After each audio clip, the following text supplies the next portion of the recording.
The Star Wars universe, undoubtedly the most worshipped science fiction universe ever created, filled with the most incredible secrets, the most amazing worlds, galaxies, and beyond, the most humble, deep, interesting, and beautiful characters ever presented to us. Just the perfect connection between the two most ancient yet simple enemies, light versus dark, good versus evil. Star Wars is the embodiment of what classic truly stands for, and I feel honored to be here and experience it. Is there a better Star Wars game? If you ask me, no, there is not. Jedi Fallen Order exceeded every expectation. It is now the bar that has been set by Respawn Entertainment. It is a fantastic addition to the Star Wars universe, even more so than some of the movies. The plot, the characters, the story, all wonderfully intertwined and executed to perfection. The design, the exploration,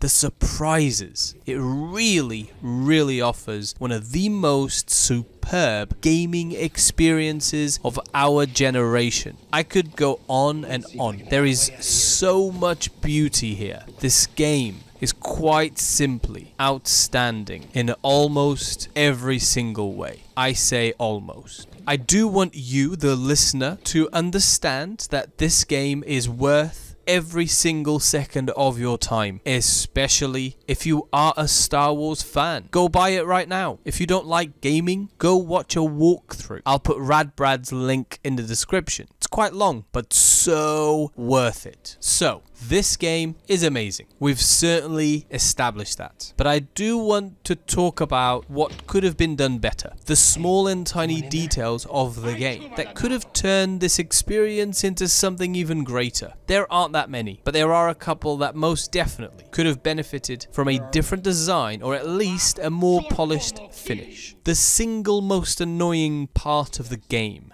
the map.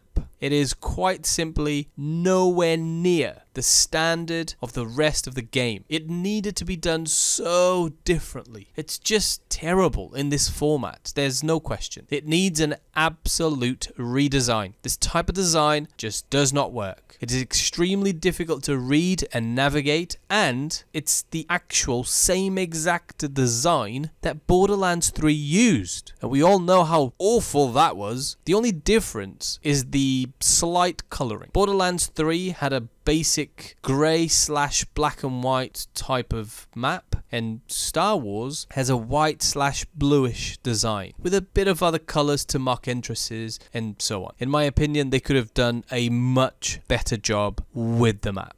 Other things are truly quite minor, in my opinion. The controls can feel at times a little clunky. Platforming is really quite satisfying in this game, and I can't help but feel that with a bit more polish, it would have become even better. The combat mechanics are also sometimes quite tricky to get to grips with, especially when you're surrounded by a higher number of enemies. It feels that once again, a little more polish to this aspect of the game mechanics could have gone a long way. Frame rates are at certain parts of the gameplay a bit of an issue, but nothing major here though. There are certainly a few bugs, and I have had one crash during my entire time with the game. Many people reported a very high number of crashes, and some people even reported not being able to play the game at all. This was more prominent at release. Patches have fixed certain bugs and crash issues with the game. Now overall, this game is simply superb. The story is simply brilliant. I can't wait to play the sequel. Goodbye.